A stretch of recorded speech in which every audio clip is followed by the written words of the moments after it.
Eh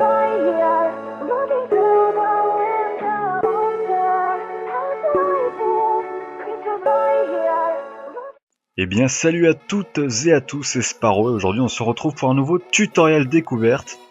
Et aujourd'hui on se retrouve sur Adobe Premiere Pro. Alors juste avant de commencer, je tiens à spécifier que comme c'est un tutoriel découverte, c'est bien pour vous faire découvrir le logiciel et c'est non pas un tutoriel tout court où je vous explique les bases. Parce que j'ai eu quelques commentaires depuis quelques temps à propos de ça sur les tutoriels découvertes sur Audacity ou quoi, et je me suis rendu compte que bon, certains ne voient pas trop le concept de la découverte, et je ne peux pas me permettre en tout cas de vous faire un tutoriel, une série tutoriel de base ou quoi sur Adobe Premiere Pro, puisque je ne suis pas encore totalement familiarisé avec ce dernier. Voilà pour la petite parenthèse. Donc aujourd'hui, comme je vous l'ai dit, je vais vous faire découvrir Adobe Premiere Pro. Alors qu'est-ce que c'est? Déjà, c'est un logiciel de montage très reconnu, très professionnel, et très professionnel, qui est professionnel tout simplement, et qui est très puissant. Dans le sens où c'est un logiciel qui est très complet. Si on me demanderait une comparaison, je dirais qu'il est extrêmement au-dessus de Camtasia Studio que j'ai déjà présenté sur la chaîne, et bien au-dessus également de Sony Vegas que j'ai également présenté sur la chaîne, dans le sens où c'est un logiciel qui comprend énormément de choses.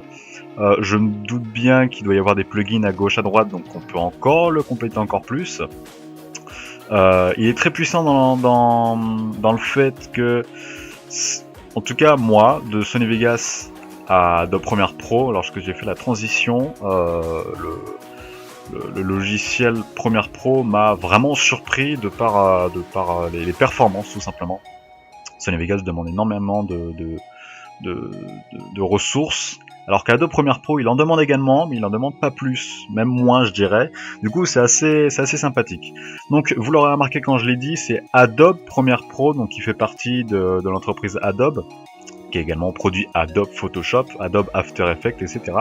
Donc si vous voulez vous le procurer, vous allez devoir choper le Creative Cloud comme il l'appelle. Donc c'est un truc qui réunit tout ce qui est des logiciels Adobe, etc., etc. Donc vous devrez vous le choper par là. Alors, comme je le dis également, il fait partie d'Adobe, Photoshop, Adobe After Effects. Donc pour ceux qui sont habitués à After Effects, vous l'aurez remarqué, il y a un peu de ressemblance à faire avec After Effects justement. Pour ceux qui viennent de Sony Vegas ou Camtasia Studio, si vous n'avez pas manipulé une seule fois After Effects ou quoi, ça peut être compliqué, ça peut être même très compliqué la transition, mais ça peut toujours se faire. Donc comment ça se présente? Ça se présente assez simplement, j'ai envie de dire. On va retourner à la fenêtre normale. Donc on a une fenêtre d'importation où il y a l'explorateur de médias et notre projet. Ici on a en plus des autres logiciels, on a une sorte de prévisualisateur de la prévisualisation. Je ne sais pas si on peut appeler ça comme ça, mais moi j'appelle ça comme ça. Après, on a la bien évidente timeline que tout le monde connaît, avec la prévisualisation officielle.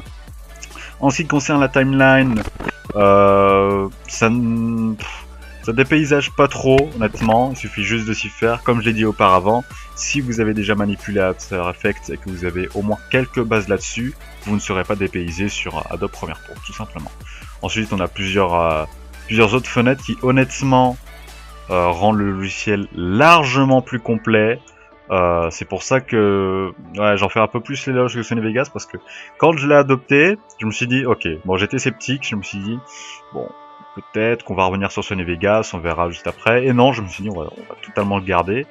De par le fait que Sony Vegas a également des plugins, mais je le trouve moins complet. Ne serait-ce que là, j'ai Premiere Pro sans aucun plugin, et je le trouve bien plus complet. Bon, après c'est totalement subjectif. Donc voilà, pour ceux qui voudraient un premier aperçu d'Adobe Premiere Pro. Donc comme je l'ai dit, c'est un logiciel assez complexe. Si vous n'avez jamais manipulé de logiciel de montage, sachez qu'avant de mettre votre portefeuille là-dedans, regardez au moins quelques tutoriaux.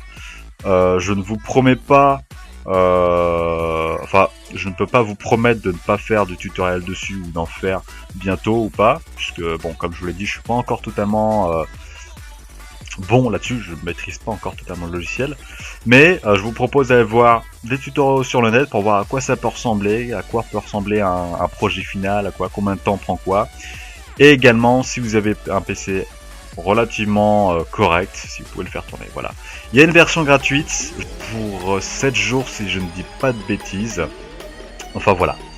Voilà, donc j'espère que ce tutoriel découverte vous aura plu. Si c'est le cas, laissez un like. Si ce n'est pas le cas, laissez un dislike. Les commentaires, c'est dans la description. J'y répondrai dès que je pourrai. Abonnez-vous si vous en avez envie. Et je vous dis à la prochaine.